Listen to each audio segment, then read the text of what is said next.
This is a Nexus 6, and this is Android 6.0 Marshmallow.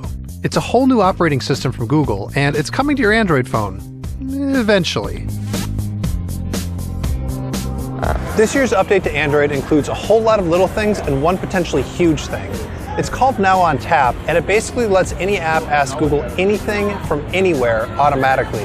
It's a little bit like every single app on your phone just got a Google Now superpower. To use Now on Tap, you just hold down the home button inside any app. Android then reads your phone's screen and searches for stuff that might be related. If you're in a chat and talking about dinner and a movie, you'll get movie times and a link to the Yelp app to check out restaurant reviews. If you're reading an article about lovely human being Billy Zane, you'll get a card showing a link to his IMDb profile. If there's a phone number or an address on your screen, you'll be able to call or navigate without having to copy-paste from one app to another. It's a really great idea, and it should save you a ton of time on your phone, but should is the operative word, because in my testing, Now on Tap just doesn't seem to be smart enough. This is my friend Ross Miller on the screen. He and I have been emailing and texting and calling each other for years, so you'd think that when I hit Now on Tap, it would know who he is and give me his contact card.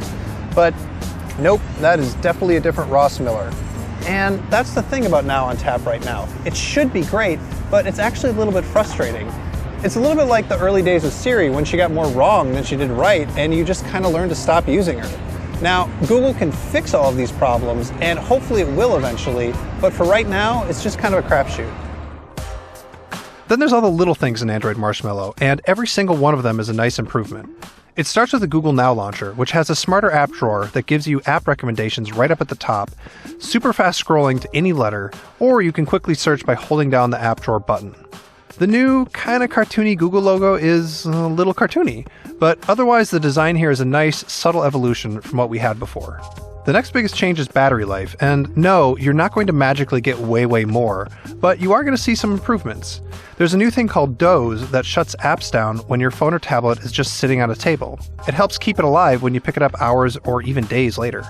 Android's also being way more helpful at managing apps. They only ask for permissions when they need them now, and the OS is also just doing a better job in general of keeping the weird ones in check when you're not using them. Little things like that are all over the place in Marshmallow.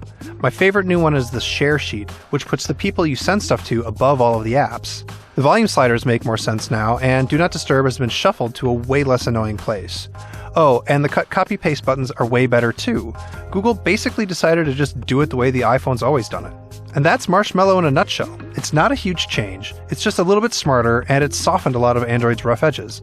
It's good, but I do wish that Now on Tap were as mind-blowing as Google had kind of hinted that it would be back when it first announced it. And since most of the best features are under the hood, you're not really going to notice them until developers start using them.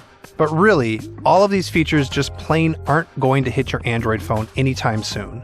The funny thing about reviewing a new version of Android is that you know that so few people are actually going to be able to use it in the next 6 to 8 months. It's actually kind of depressing. We're 7 years into the life cycle of this OS, and Google still hasn't figured out how to keep every Android phone updated in a reliable or a timely way. But don't stress out if you can't install it right now.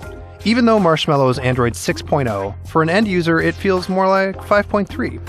I like it, but if I'm being honest,